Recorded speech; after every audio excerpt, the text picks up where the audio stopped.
Knowledge is power. Make an impact by learning more. Call us right now for more help at 866-945-8070. So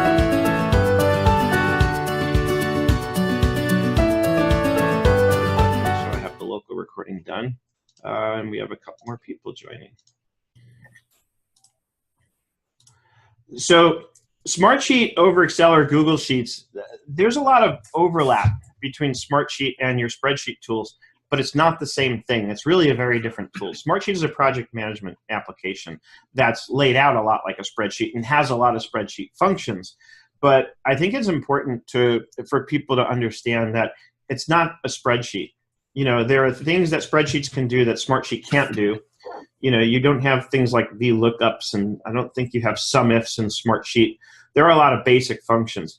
But the reality is, I use both. I use Smartsheet and I use Google Sheets. In fact, very often I'll have something in Google Sheets that I've linked over to a row in Smartsheet because there are some processes that a full-fledged spreadsheet just lends itself better to. Smartsheet is more for managing the projects, right? Smartsheet is, like I said, it's laid out like a spreadsheet, but the reality is it's got very robust project management features that you could never do in Excel or Google Sheets. You know, probably the most significant thing that I've used most recently where Smartsheet is concerned are the date-based notifications, right? I love the fact that in Smartsheet I can create columns for tracking different dates, things. Good morning, Gina. I just saw that in the chat. But I can track different date-based things and then program alerts that go out generically based on proximity to those dates, right? So it's not just necessarily a due date. Oftentimes, if I get a reminder on a due date that something's due, it's too late. I don't have enough time to get it done now, right? So with Smartsheet, I love the fact that I can say, give me a reminder 2 weeks before the due date, whatever that due date is. And I can program it generically to send that reminder to whomever it's assigned to 2 weeks before that due date. So now I don't have to worry about, you know, programming the reminders. The reminders can be set up in a very generic way so that now once I've assigned the row to somebody as a task that they need to complete, another thing I can't really do in Google Sheets. I mean, I can create a row with a name, but it's not the same. It sounds like somebody's like destroying their office in the background. So I can't, you know, there's a lot that I can't do in one versus the other. So as I often try and underscore with these things, it's about understanding what the right tool is for the right job. And that's kind of why I wanted to do this today, is because I want to show you, I noticed, Gina, you said in your comments that you're already overwhelmed with all the apps that are out there. And I don't blame you. The good news is I don't think you're going to see anything this morning that you haven't already seen before. My aim today is to demonstrate an array of products and talk about the different things that each of them do and what one does well versus the other, to get you all thinking about what solutions you need. And if you think if you reverse engineer it and say, here's what I need to accomplish, then you start to have a filter through which you can look at these tools and say, does this tool address this feature that I need well, or doesn't it? Because a lot of them have a lot of overlap, right? You're never going to want to use all of these. But I like to play with these things, so sometimes I'll just find a use case for one of them, even though I already have a tool that would serve it very well. For example, as some of you may know, we just went live with the new nerdenterprises.com website. But I have a punch list of things that I need to fix on the website before I really want to sort of go out there and start announcing, hey, the site's gone live. And the gentleman that I've hired to help me build this website, a lot of you know him. His name is Shane McFarland. He used to work for Intuit, and he has his own company called X Digital. And I reached out to him and said, hey, I've got a punch list. And the bottom line is, he said, let me put you in touch with our developer, our main developer, because you'll be able to get a faster turnaround on things that way. And so I said, you know, great. You know, and then I thought about it. I said, well, what tool should I use to communicate with this person? I don't want to do this kind of thing in email. Email is just so inefficient as a way of tracking this kind of stuff. So if I emailed him and said, hey, on the contact page, I need X, Y, and Z, then I've got this email thread that's mixed in with the other 400 emails I get every day, and it's going to be very hard to track that, you know. And yes, we saw with Hector a couple weeks ago some search tools that you can use. It's still not efficient to manage something like this through email. So I never want to do it that way, right? What instead I decided to do is I decided to do it with Wunderlist. And mainly, honestly, the only reason I decided Wunderlist as opposed to any of the number of other tools that I'm using is I just wanted to play with Wunderlist. And most recently, that's kind of what I've come up with. For a reason to use a particular tool for a particular job, the only good reason you ever need is, I want to use this application. I enjoy working in this application. And the reality is, if it addresses your needs and addresses them well, you'll probably enjoy working with an application. So that's probably the best barometer, to use to gauge whether or not a particular tool is the right one for the job, right? And Wunderlist is great because it's a simple to-do list on the surface, but then I can double-click into any of these things, and here's our conversation. Here's what otherwise would be happening in an email thread, right? And I've got all this. And, in this case, there was a part of the contact page I couldn't figure out how to edit, and, the designer, he's from Vietnam, hence the name, and he says, we just enabled the edit functions. They hadn't initially enabled it, right?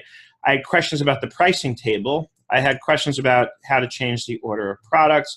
There's a bunch of different little things. And so Wunderlist is perfect for a punch list like this, right? I just love this tool, for something simple like this. And it was introduced to me by somebody who actually uses this to manage post-production on major tentpole Hollywood films. One of my clients, this is the tool he uses, and he's the one who showed this to me, to manage his whole team of, all the people who are doing the editing. And this guy does films like Star Trek and, some major films that you've all probably seen. So Wunderlist, I felt it was kind of a fun excuse to bring up this tool and start playing with it again, right? Because this isn't something I'm going to need on a permanent, ongoing basis. And it's nice because the mobile experience in this is every bit as good as the web experience. So let's look at the mobile app real quick. Here it is. Here's my punch list, right? And boom, here it is.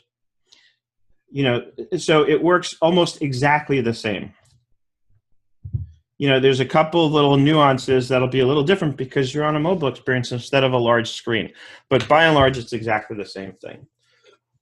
Excuse me. I want to back up, though, before we get too deep into the different apps that I wanted to show you today.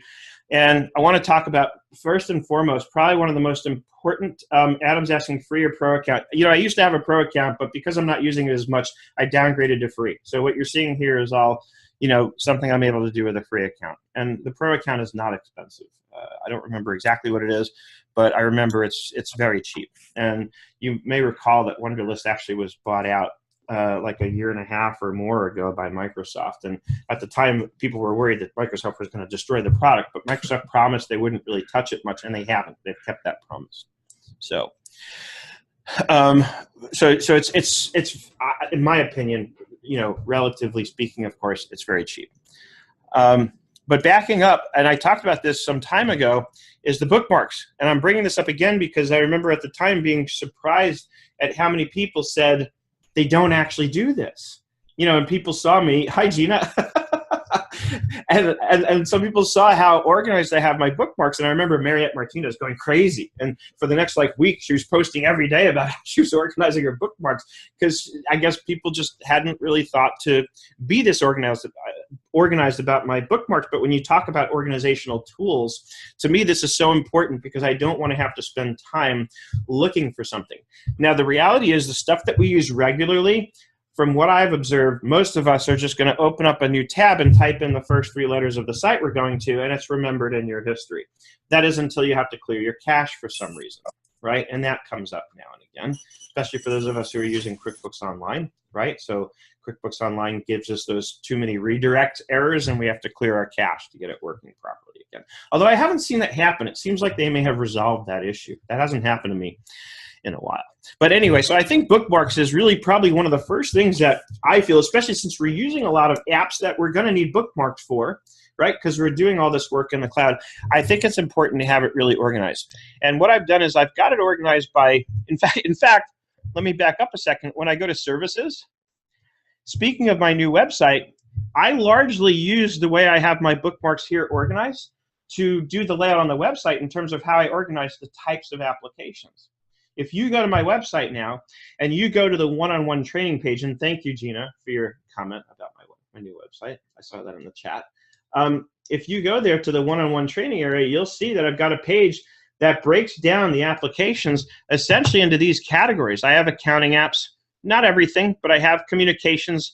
I have not entertainment, but I think we did file storage. Google has its own category. A lot of the scheduling we did. So a lot of this list right here drove how I laid it on the website, because I realized this is how I think about this stuff, right?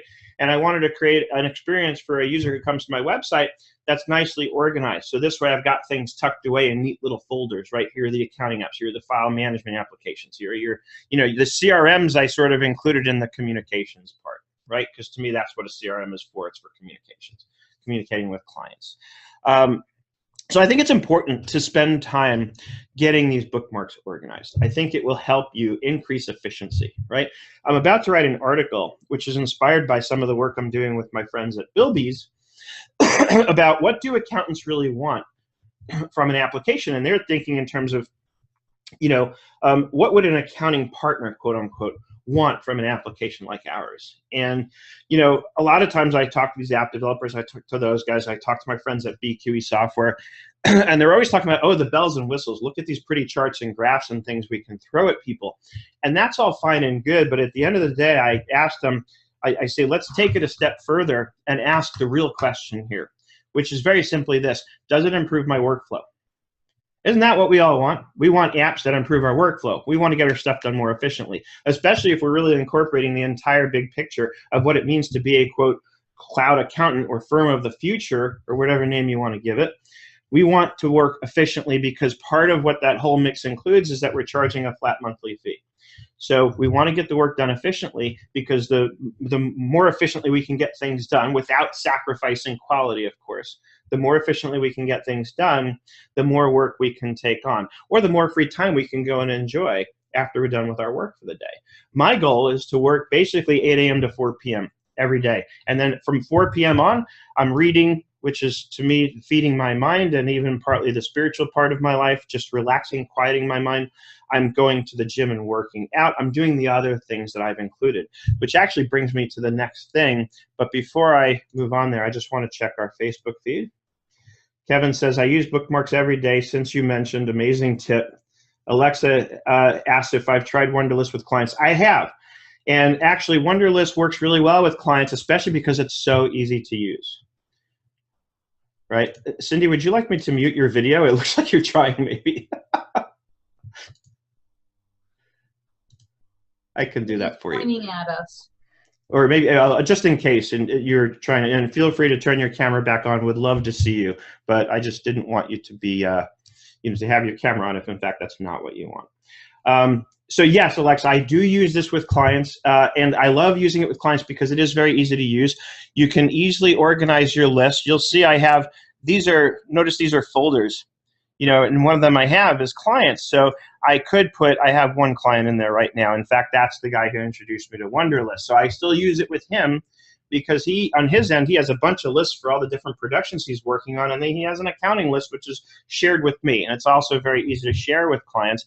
And like I said, the mobile app is really good, so you can have conversations, and it's very real time. It's almost like having a Slack channel, where the communication is instant, right? Somebody can type a message specifically around, because these aren't, I don't look at these as even just tasks that I'm putting up here in Wunderlist. It could just be a subject matter for conversation, right? Like this isn't a task. There's nothing to do here when it says contact us page. It's more just I created the subject, and then in the comments I didn't even ask a question. I just said, hey, I can't figure where to go to change the language on the inquiry types. And so again, it's not really a task per se. It's more of a conversation I need to have so I can get answers, so I can make the edits that I want to make on my website. And this has been incredible because, being in Vietnam right now, we're kind of like on opposite sides of the planet here. So if I look at and by the way, let me show you my mobile screen that I'm looking at. If I look here and I go to my clock, I purposely set up clocks for the time zones where I have people that I work with, right? Shane is in Australia, so I know what time it is in Sydney. It's 1 a.m.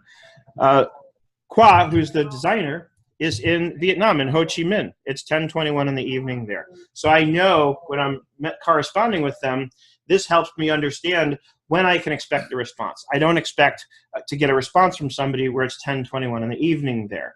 I'll expect that if I put something in there today, by tomorrow morning I'll have an answer. And in many ways, I like that a lot. So, you know, this is another organizational tool that I use on my mobile app because I am working with people literally around the globe. So I want to know what time it is where I need to know. And I'll change these out quite a bit. I have a question. Yeah. Does it ever get confusing to keep track of which channel you're using to communicate with? I mean, like you use Slack, you use probably text, you use email, you use I have it Wunderlist. pretty well situated in my head in terms of, you know, I'm agile with this stuff. I will communicate with somebody on whatever platform they seem most comfortable with.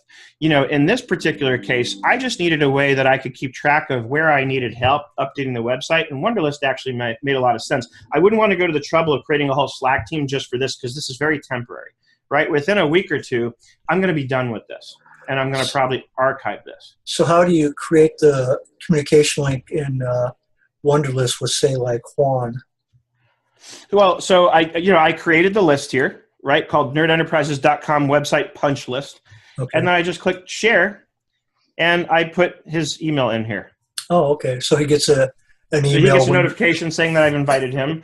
And look, the guy designs websites for a living. So I knew it wasn't going to be hard for him to figure out how to use this, right? Even for our non-tech savvy clients, like I said, one of the reasons I like Wunderlist as a choice is because it's very easy for most people to get in here and understand what to do. Right. So he gets a notification when you enter something into Wunderlist. Yeah. And well, especially because if I go into contact page and now I can assign it to him. Oh, okay.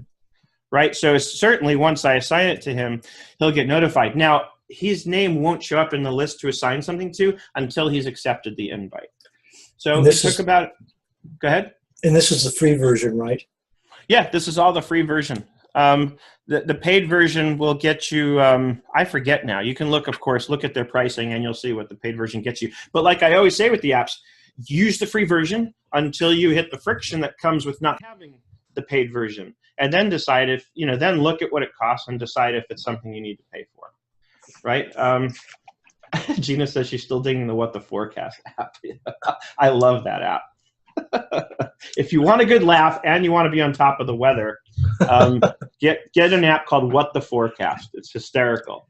Well, you remember that Momentum app you showed last week?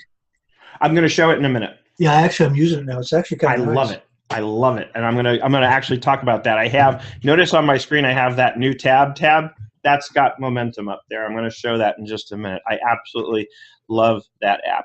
But yeah, going back to Wunderlist, one of the reasons I really like it, and I'm seeing comments on the Facebook feed, Alexis says, I used first versions of Wunderlist years ago, not sure why I stopped. To be honest, I don't know why either. I think at some point I may have wanted something that I thought was more robust, but the reality is Wunderlist has it all. It even can do recurring tasks. Right? It can do pretty much anything you need to do. And again, I love the simplicity of it. It's pretty straightforward for somebody to get in here and see. On the left, I have different kinds of lists that I can create. And then you can group lists into a folder. And all you need to do that is drag one over the other. Right? So if I go down here and say create a list, and I say, let's say course follow-up, right, which might be something I need to do after the initial website punch list is done, I can say save. And then if I click and drag this, notice how it lights up the nerdenterprises.com website punch list. Everybody see what I'm showing you? When I let go of my mouse, now it says, okay, we want a folder. Boom. So that's how I can group lists into an organized folder like that. So what I would typically do, what I might do is I might have a separate list for each client, but if I have a more complex client where I'd want to have different lists, right, then I might actually create two different lists based on different general subject matters for that client, drag one over the other, and create, this way I don't have one folder for all clients. Each client gets their own folder in a sense, so I can have multiple lists that I'm managing for that client within Wunderlist. And again, one of the things I love about Wunderlist is the ability to communicate effectively and instantly, using the mobile app. You get a little notification popping up in your mobile that lets somebody know, hey, there's something for you to do or something for you to respond to. And I love the sort of instantness of it, And I think the other thing that's important to mention on something like this, a lot of us get hung up on the notifications, right? We start to feel this sense of urgency. I think one thing that's important to remember, and I often have to remind myself of this, is just because a notification popped up doesn't mean I need to respond to this instant. And if anything, we don't necessarily want to sort of train our clients that we're going to respond every time the instant they message something. I'll always try and respond as quickly as I can to something. But I've had to learn, and I've literally had to learn this because it didn't come naturally, not to feel guilty if I'm busy doing something else and I can't respond right away. Because what I... 100% is the reason why I removed Facebook Messenger from my phone. Mm-hmm. Yeah, because it's hard to ignore it, right? It's hard to ignore it, and you get interrupted, and if you're with somebody doing something, it's really not fair to them. Exactly. And you know what I did? On my tablet here, I completely removed Facebook altogether. There is no Facebook installed on my tablet because when I'm on my tablet, I'm either reading, where I definitely don't want to be disturbed, or I'm watching something on Netflix, because oftentimes that's my TV, and I love it for that.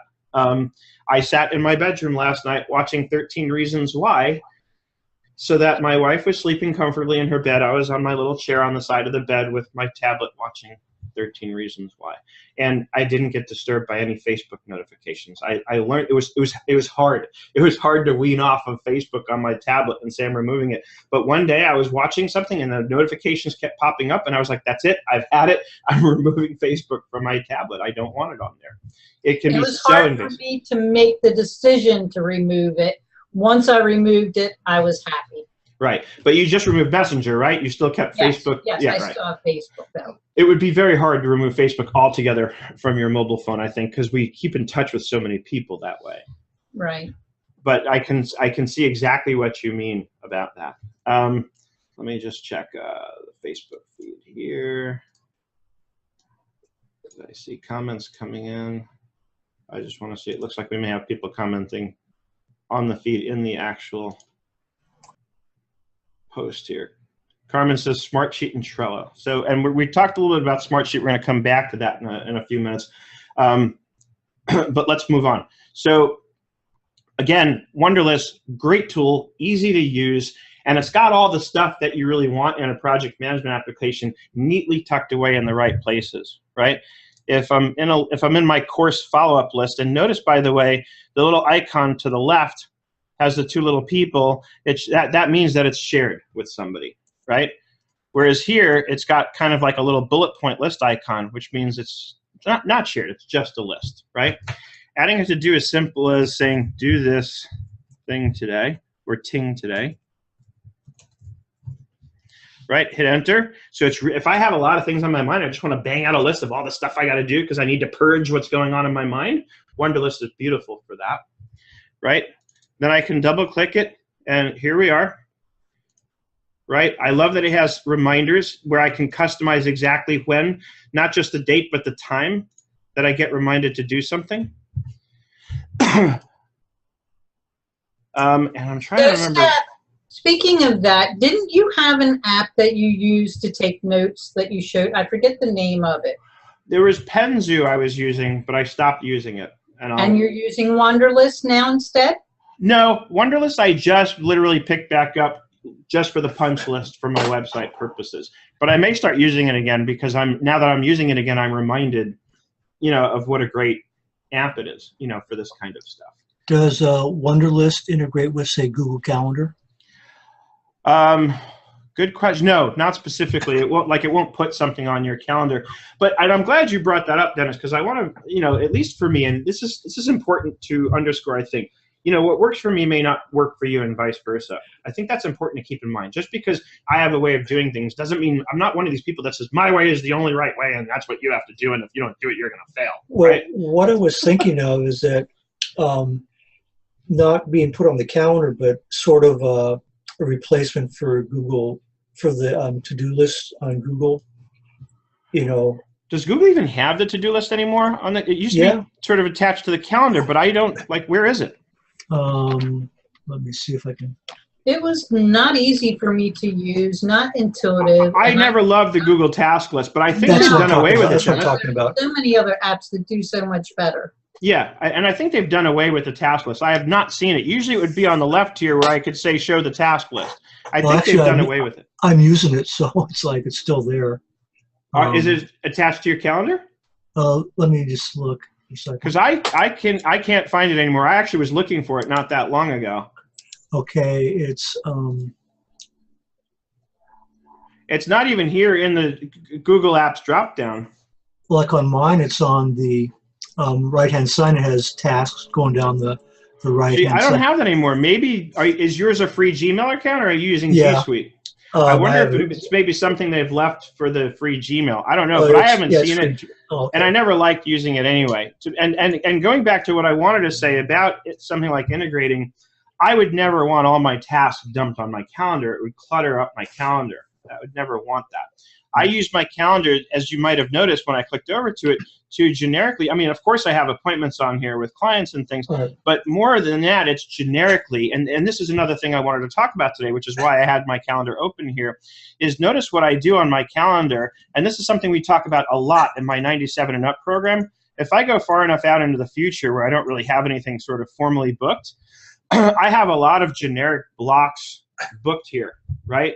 And it's based on the whole philosophy we sort of teach with 97 and Up about organizing your time. Has to do with breaking your time down into 6 areas: body, mind, spirit, time, people, and money, right? So the body is the workout. I used to work out at 4 in the morning. I decided that wasn't working for me. There were too many times I was too tired to get up and go to the gym, and I wasn't able to be consistent about going to the gym. So I said, I need to change this, right? If, you know, they say if you do the same thing and expect different results, that's insanity. So if you want different results, you have to do something different. I didn't like the results I was getting in terms of my being able to be consistent about going to the gym. So I flipped it around, and now I go to the gym. My workouts are now in the evening, right? Sunday, Tuesday, Wednesday, Friday. So notice, though, the other thing here that I'm showing you, which is that I pretty much have everything in my life booked on my calendar, not just appointments with clients. This is how I organize my time and make sure that I'm getting done everything I want to do. So my calendar is another very important organizational tool that I use for every area, because I also need this reminder when the time comes that, hey, it's time to stop work. Whatever I'm working on, no matter how badly I want to finish it, it'll still be there when I come back. But I've decided as a priority that I need to take care of my physical health, which for me means I want to get to the gym a few times a week, right? And I've once again engaged a personal trainer to make sure, and now I don't miss my sessions with him because I'm too tired to get up and go because I'm not doing it first thing in the morning anymore. I have a question on the color coding. Is that something you have to do manually? Because, I mean, I've tried it, and it seems like I just do it manually as opposed to, is there some way you can assign colors to different categories? Well, you can assign a default color for the calendar, but as you create appointments, if you want a color code based on the type of activity like I do, then you choose it down here.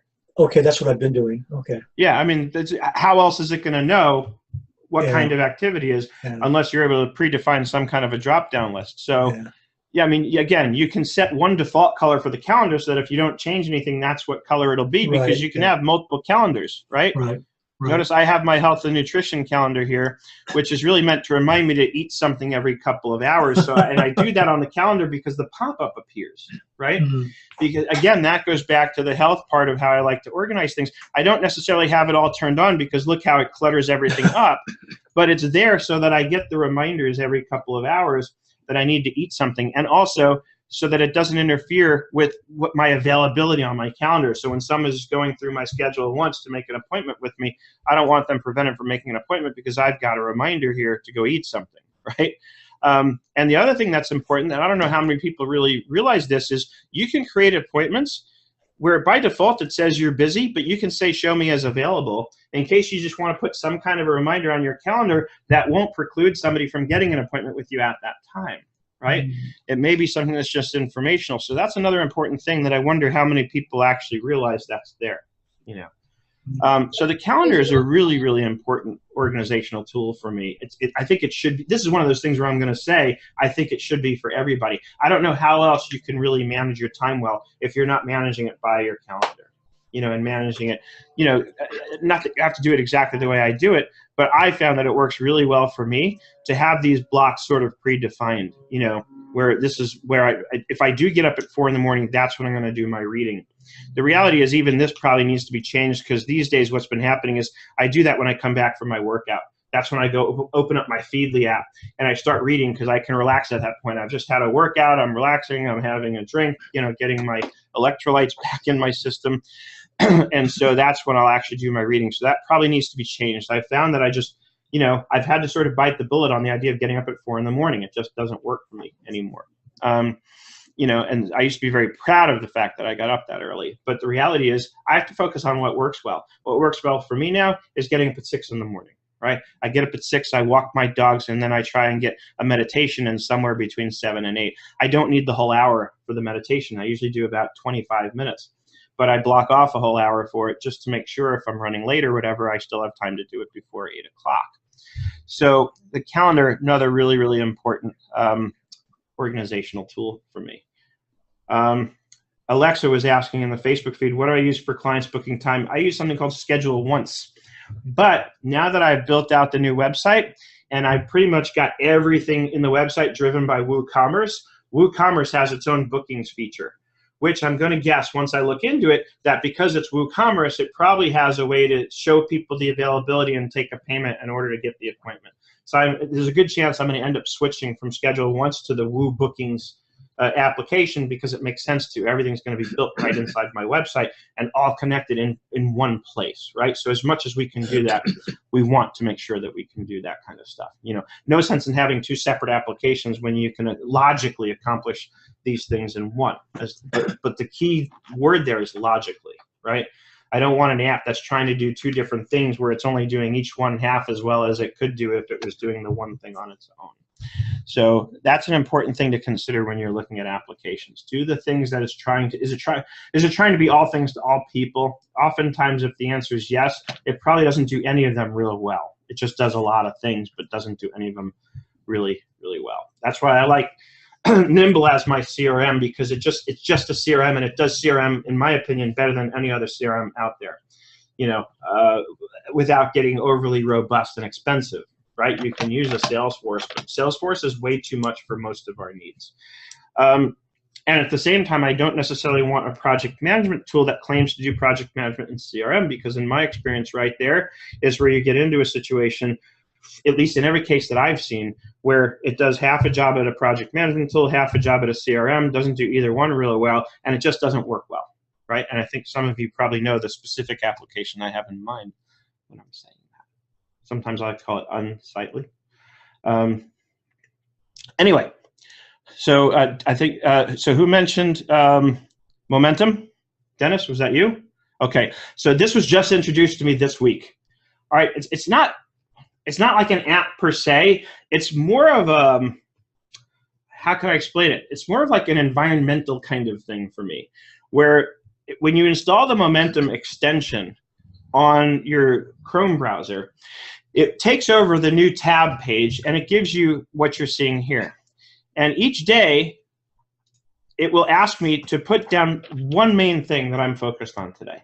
I love that because it forces me to focus. It forces me to think about that. Now, some days, like if you just saw what I had on my screen a minute ago before I cleared it out, some days it's just like I said here, see the calendar, because I might have sessions booked back to back all day, which happens to be the case today. After this webinar is over, I have a session with somebody from 10 to 11. I always leave a little time after the Zoom call for myself to take a breath. But then I have something from 10 to 11, and then something from 11 to 2, and then something from like, 2:30 to 3:30, something like that. I have a very full schedule today, right? So I'm not going to sit there and list all these things, but sometimes I'll just put sessions, right? But other times there's one particular client that I know I need to focus on to get caught up on things, whatever it is. So I like the idea that every morning when I open up this tab, it forces me to think for a minute about what do I need to focus on today, right? And it really just, it helps me keep focused. And then I love the little quotes it gives. Some of you may have noticed, I've been sharing these on Facebook and Twitter every morning. It's just another thing that, like I said, I call it more of an environmental thing. It's just, it creates the right mood for me, in terms of the framework I'm working in day to day. One thing I've done is that I've created some on the links. I put like 6, for example, if I want to go to Evernote, I just click on the links and I've got the URL in there and just click on that. I've started to put a couple of things in here. That's another little handy tool is you can put like quick links here for things that you definitely need to access frequently. Gina, are you about to say something? I was going to say put clients in there for your main focus today. I want to see what happens. That's true.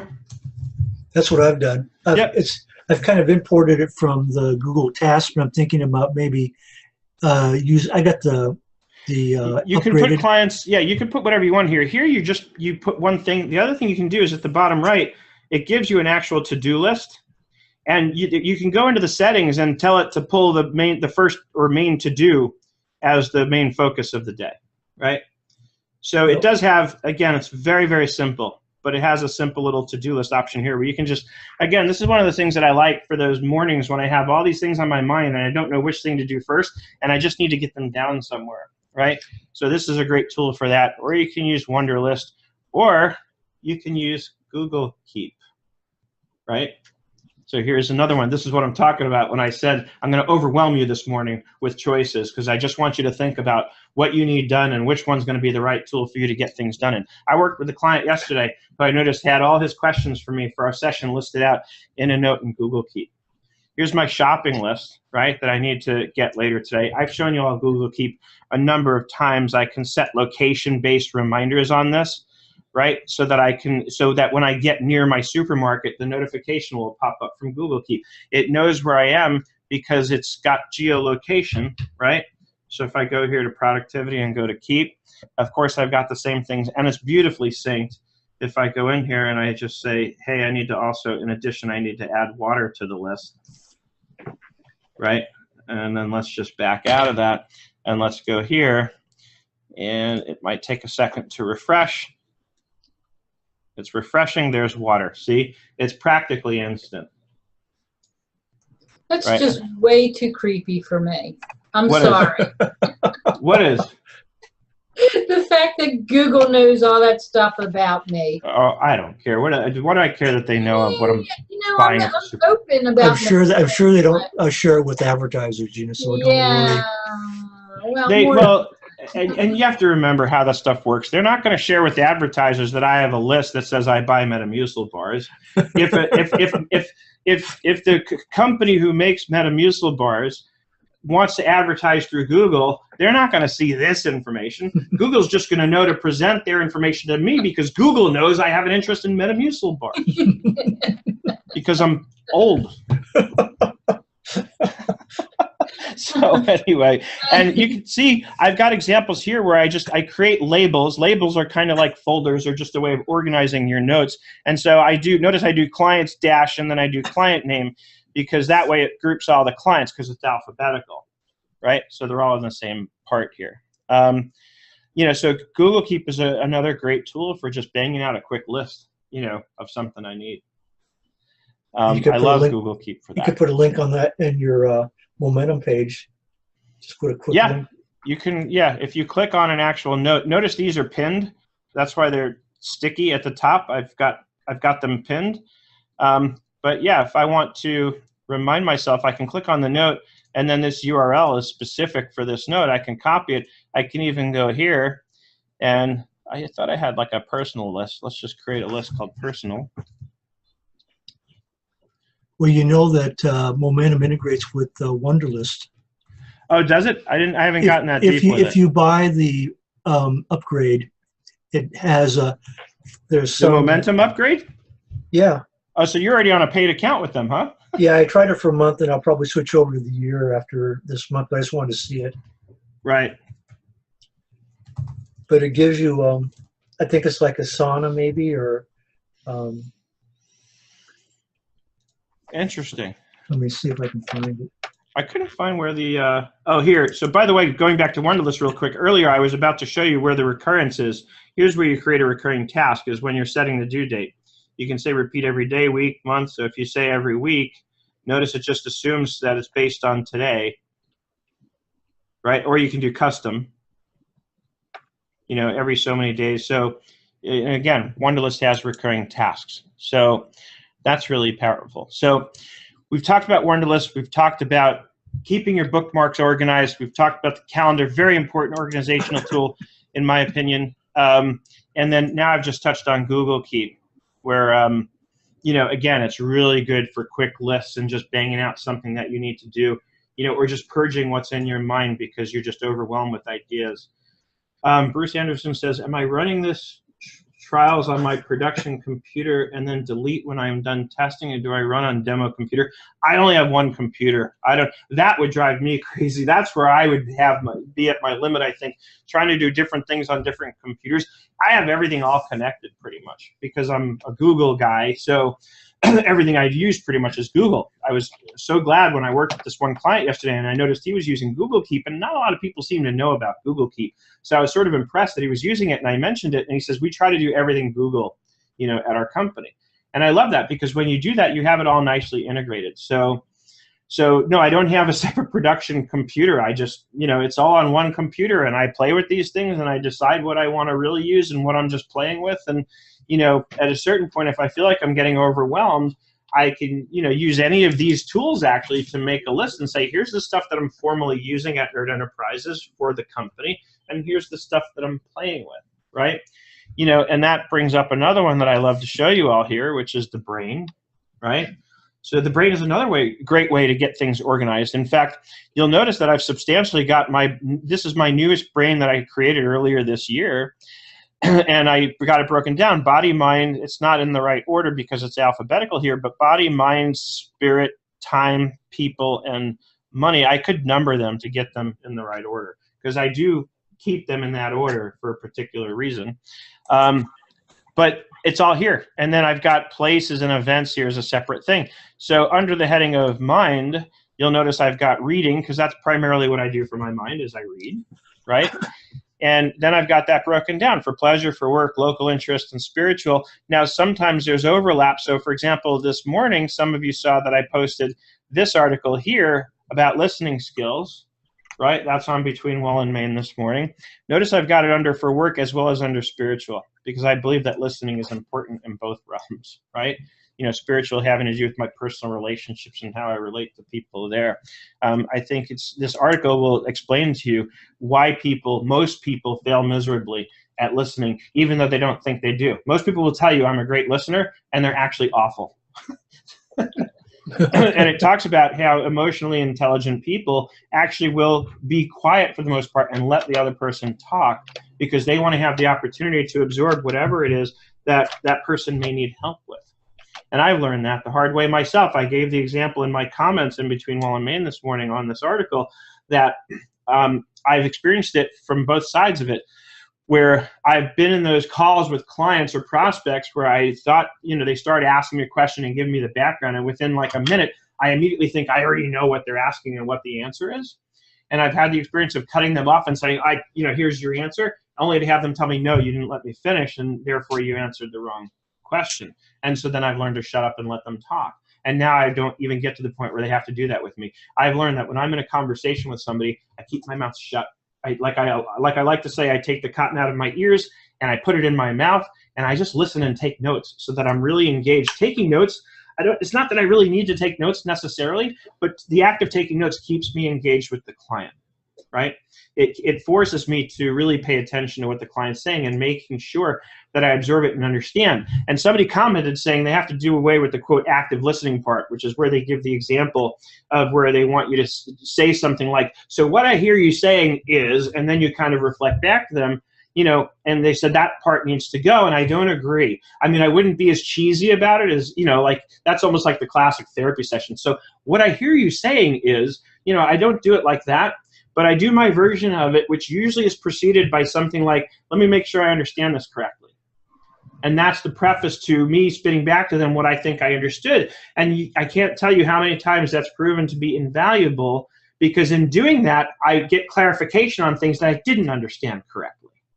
Right? I absolutely 100% do that when I'm responding back to clients. It's, I understand you would like help with, and then spell it out. Yep. I love that because it oftentimes clarifies something that I would have gone down the wrong road and wasted time on because I didn't understand as clearly as I needed to. Real quick, back to Wunderlist, because I just noticed in the chat that Cindy is asking a question. You do get notifications. Here's the feed. of kind of everything that happens. It's not lit up because I've already addressed them all or looked at them. But here's your feed of all the notifications. So this little comment bubble will light up with a number in red and white so that you know there's things you haven't responded to yet. And here is where you'll get notifications. So this is conversations, right? So people commenting and on the different tasks and things. And this is just general notifications, right? I have a question on the notifications. Is that like pop up like on your screen as like a text message, or does it go to your email? On the mobile, you'll see a notification in your notifications area that'll pop up. You will also get an email letting you know that somebody's commented on it. Sometimes those emails can get annoying, especially if somebody's doing a lot of commenting. But as I often like to say, those are A, throwaway emails, so it doesn't bother me. And B, I like actually getting notified that something's happening because then I know there's something to respond to, and I can leave that in my inbox until I know I've dealt with it. Well, like for example, I've got a client that the only way they respond is with by text messages. They don't respond to phone calls or emails. Right. And so if I were to use like Wunderlist, would it show up on their phone or would it just show up? Yeah, that's what I said. So it'll show up in the notifications area on your mobile. Of course, they have to install the app, but yes, it'll show up, and it'll show up in their email on their mobile. Yeah, I try to train clients about text messaging. It's just a terrible way to maintain communications, other than simple things, like, hey, do we want to talk later, or but if as soon as a client puts something in a text message chain that represents something I need to go back to later, I immediately tell them that's not going to work. I need you to, at the very least, email it to me, because I'm never going to be able to find it in a text thread because it's one run-on thread. I hate using text messages for that. It's just such a poor way to keep track of things. So let's go back to the Facebook feed real quick and see what people are saying. Bruce says, one thing that has helped me is I have a business Gmail and a personal Gmail. On GT tasks, I can keep 2 splits of tasks. I wonder if some of these apps can track 2 or more Gmails. So I believe they can. I have 2 different Gmail accounts also. I use G Suite for everything, and I actually use the professional G Suite for both nerdenterprises.com and SethDavid.com, which SethDavid.com more and more is what I'm thinking of as my personal email. So most of these you can integrate with more than one Gmail account. Like Nimble, for example, as a CRM, I can integrate as many Gmail accounts as I have. So generally speaking, yes, especially when you're dealing with sort of a cloud-to-cloud kind of relationship, it's generally very easy to link these things. And of course, anything can be linked when it's in the cloud too. So that's another thing to consider. The other way is, I can just create different environments. So like if I'm looking at a Wunderlist, right, again, I can create a personal list like I did here, right, versus a client folder. And so I can just organize it that way by different folders. Or I can maintain 2 different Wunderlist accounts. But if you're at the point where you need to use the Pro account, then you're paying for 2 instances of an application. I don't generally think that's necessary. In Active Collab, for example, which is one of my favorite project management tools, I have a personal project to keep track of all the personal stuff that I want to keep track of using Active Collab. And by the way, the way I got that quick jump option is Control K. A lot of these apps are using that. Control K used to be the sort of universal command to insert a hyperlink somewhere. Now it's becoming the universal jump command. Slack does it too. If I go into Slack real quick, and let me just go into my kind of sample Slack team here. Actually, I can do it in the Between Wall and Main one. Between Wall and Main, you're all welcome to join it. So what's great about this is I've got conversations organized by app. So let me wait for Slack to sort of catch up with me here. Control K in Slack still hasn't caught up. So now if I want to search for conversations on 17 hats, Control K, start typing 17 hats, and notice I've got apps _ 17 hats, right? If I want to search for Bill.com, so I can search by topic and find whatever I'm looking for using Control K. So start looking for that command more and more. It seems to be a newer kind of thing that app developers are using with a lot of these apps. And Slack oftentimes is the way that I communicate now with my clients. I try and discourage them from emailing me. I prefer to have it in Slack where the conversations can be really well organized. And then it makes it much easier to find something when I'm looking for it later on, because I'm looking at that stuff. So let me look at the What else? Workflowy Adams uses Workflowy Adam. Did I introduce you to that one, or did we both happen to stumble on it around the same time? I don't recall, but Workflowy I've shown you all a few times before. It's beautiful in its simplicity, and it's a great way to organize stuff. If I want to create, let's say I have a call with a new client today, I just create a new bullet point, new client, and then when I click on that bullet point, it basically takes me into a new page that's now kind of dedicated to that.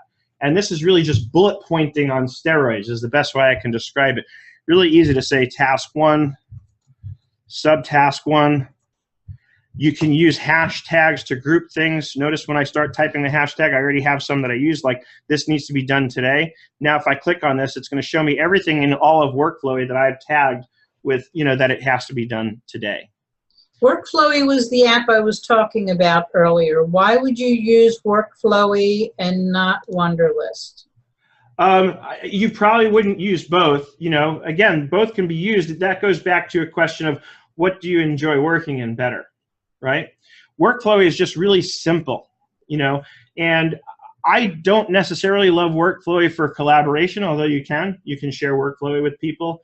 So if I'm dealing with more than a team of one, I personally would lean more towards Wunderlist instead of Workflowy. But Workflowy, like I said, is just it is beautiful in its simplicity. So if I want something that's real simple and clear, and then it does have under the hood kind of things like where you can bookmark things that you need to reference quickly. Like here's the I bookmarked the page here. This is how I outline the whole new website for Nerd Enterprises, right? So again, I can't give you an answer that says this is why you would use one or the other than play with both of them and decide what you like better. That's really what it comes down to, for something like this. And you might find different use cases where you like one better versus the other, so that as long as you have a well-defined use case in your own head at least, then you might do some things in Wunderlist and some things in Workflowy. And some people like to work like that, like I do. Otherwise, you might be more of the mindset where you want to say, no, I just want one simple, application for all of these use cases. So, that's that's the best answer I can give you on how to decide something like this.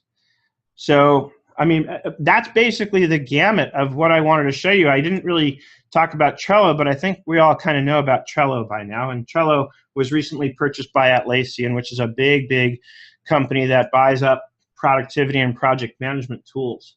So, with that, what I just kind of want to leave you all with for today is, like I said, I want you to get a big overview of what's out there and how the different things work. I didn't get too deep with Smartsheet. I've done a lot of videos on Smartsheet over time. But the bottom line is this. If you have questions, if you want to dig deeper on this stuff, reach out to me. I'm here.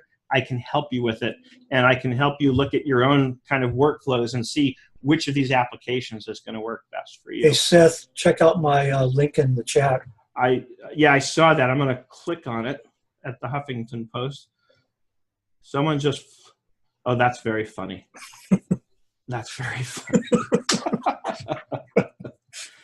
So if you're in the live webinar, just check the chat and click on the link. Dennis put a very funny political article from the Huffington Post. That's really funny. That's scary, actually. Anyway, with that, I actually have to run.